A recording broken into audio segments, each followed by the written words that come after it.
Central Ontario Standardbred Association, proudly serving Ontario horse people with integrity and accountability. Collaborative, supportive, helping to ensure a vibrant harness racing industry. Lifetime membership is free and there are many benefits. Become a new member today. COSA, representing the interests of horse people racing at Ontario racetracks. To find out more, visit cosaonline.com.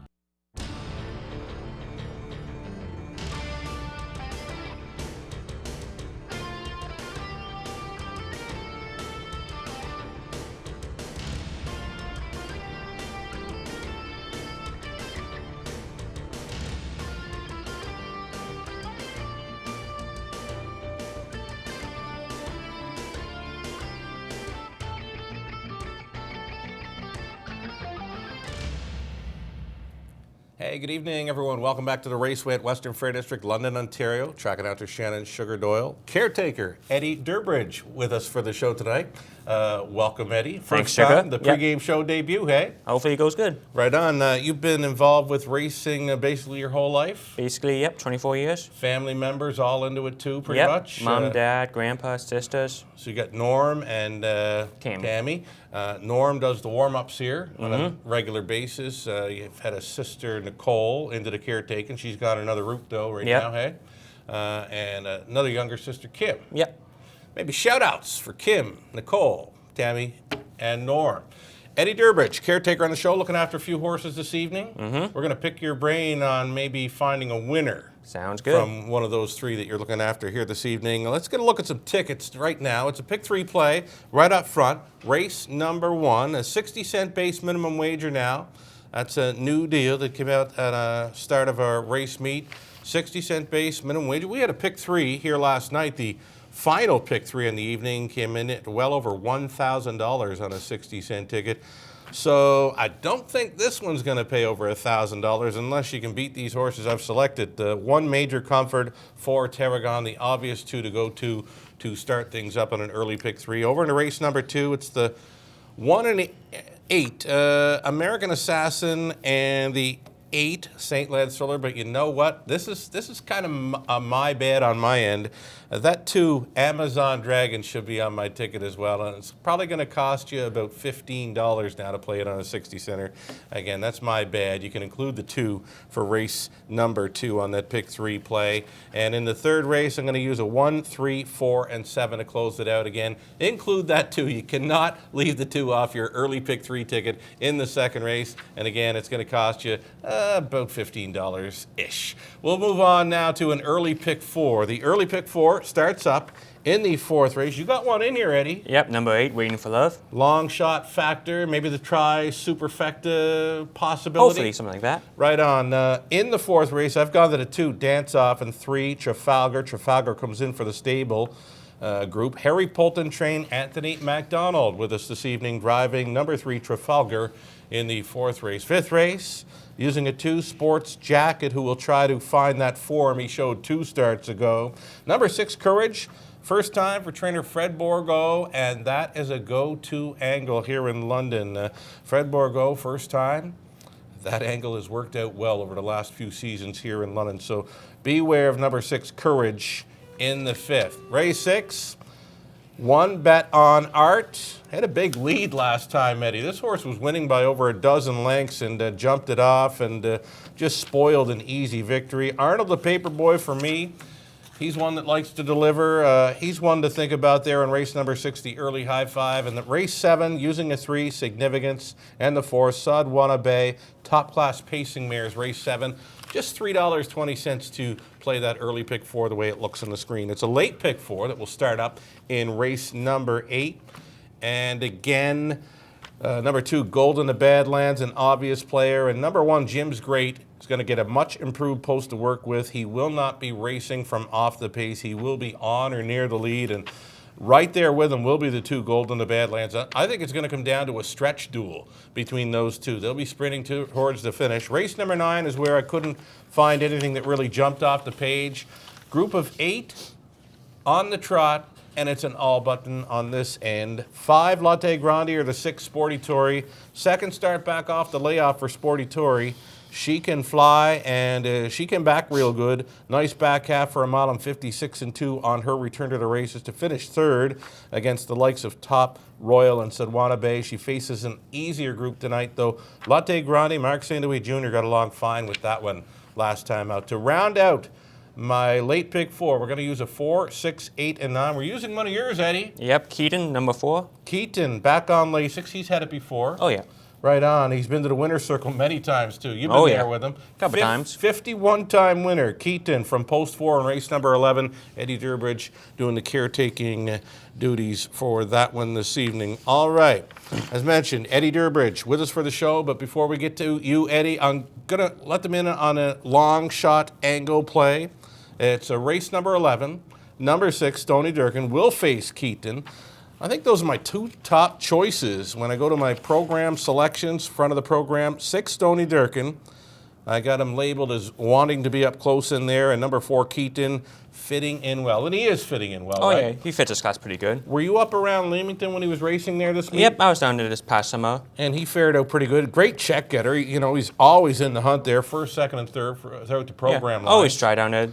Different driver, he's always good with him, so it's a good horse. Right on. A 9-time winner this season and leaving from the center of the gate in race number 11. That is for Keaton.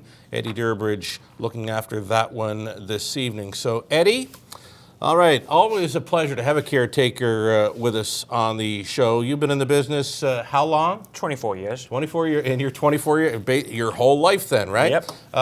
Outside of racing, any work projects on the go? No, I was at school last year in Okay. digital marketing at Fanshawe, and I decided to take the year off, focus on horses a bit before Right I get on. back in the field. Going to get back to it, though. Yep. But the horses are fine right now, hey? Mm-hmm. All right, a Caretaker of the Year finalist last Yep. season. Always nice to get some recognition on the backstretch, hey, from your peers. Oh yeah, it's always good. Caretakers work hard down there, so it's always nice to get recognized by people down there. Right on. Caretakers do know the horses really good there. Some of the trainers you've worked for in the past and this season here in London? Tyler Borth, George Robertson, Richard Moreau, and Josh McKibben are the usual ones. Right on. Tyler Borth had a nice trotter here a few years back. Wesky. Did you get your Yep. hands on that I fellow? looked a few after him a times? couple times, yeah. Nice old horse. Mm-hmm. How was his manners in the barn for an old horse? He'd be all. He was a nice pretty horse. good. He's been there a while, so he knew what he was doing, Right quiet on. and that. Another one of those horses that won over 50 races and finished his career up right here. I mentioned to you we had some meeting here yesterday. We're talking about Boxing Day, New Year's Eve, and our Raceway Awards banquet. A neat thing on New Year's Eve, it's the Old Lang Syne features for the older trotters and pacers. It was kind of neat a couple of years ago. Wesky at 14 was a winner that night in the trot, and I believe it was Pacific Oak on the pace as a 14-year-old was a winner that night. Really cool to see those horses go out on a bang, hey? Oh yeah, it's good to see a horse finish career on a win. Can I ask you, do you remember Wesky winning on New Year's Eve in the Old Lang Syne? Yeah, I don't think I was here. I was thinking with someone else, but I remember him winning that race. Okay, but you've worked with Wesky before, a fan favorite here in London, of course, because he's been to the winner's circle here so many times. Most favorite horse you've ever groomed? That would probably have to be Evening of Pleasure. I think our race fans know that horse. Many times starting in the Molson Pace, and a Molson Pace winner in track record fashion as a long shot. Oh yeah. 150 and 3 a few years back as Sylvain Filion was on board. Sylvain had a great night that evening. He mentioned the ambiance. Fabulous time here on Molson Pace night with Evening of Pleasure. So that's the favorite horse that you've groomed. Biggest win as a caretaker then? Probably Boom Boom Battlekill here for the Oktoberfest a couple years ago. Another familiar horse, another top-class pacer that Eddie has looked after, Boom Boom Ballykiel. The Oktoberfest pace, I believe Alfie Carroll was on board. Yep, I think so. One of his bigger wins in the last few years. He's won some bigger ones Oh, though, yeah. over the years. Another one with probably 40, 50 plus Some up there. victories. Oh, yeah. Yeah. All right, a day like today then, your routine. How's your day start off? What time do you Usually get going? up around like 6:30, go Okay. out, feed the horses, send them out in the paddocks and that. Right on. Then clean the stalls, get the feed ready for the rest of the day, and jog them, bring them in, look after them, put them back in the stall, and then just get ready for race night if I'm going to races. Right on, and as mentioned, you've got 3 in to go tonight. Do you have to be here a few hours earlier, or is there a certain time you want to be here? I usually like to be here like 2 hours before the first one races. Okay. just habit, be here before traffic and that. Sure thing. Right on. You're in races 4, 8, and 11 this evening. Horses you're looking after tonight, you got one for Mom and Dad. Yeah, I got my own Waiting for Love in the 4th. Right? Waiting for Love in the 4th, and a couple for George Robinson, one in the 8th. Brother Eden in the 8th, and then Keaton in the 11th. All right, I asked you this beforehand, but you might as well. Well, we've touched on them already. Your best shot at getting to the winner's circle tonight. I think it had to be Keaton in the 11th. Keaton in the 11th, an old horse that likes to win. He's a 12-year-old. Does have some early speed to work with. The added distance, I believe he's been in the winner's circle a few times for that mile and a 16th event, and that's what he's going to face in the finale. A field of 9. Stony Durkin could be the main competition. You've got Nabber again from post 8 in there. Invitation to Dream at a post 9. But Keaton from the center of the gate. Eddie Durbridge thinks that would be his best shot at getting to the winner's circle this evening in London. You know what, Eddie?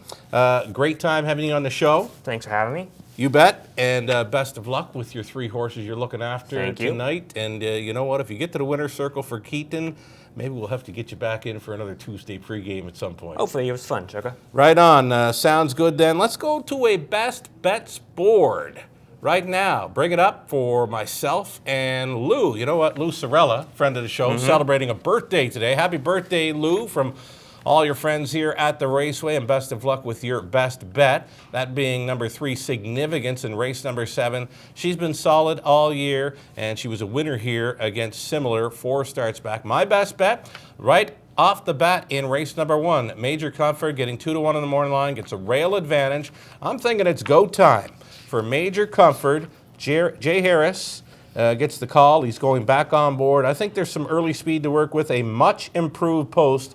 Had the 7-hole outside here last time out. Had to race from off the pace.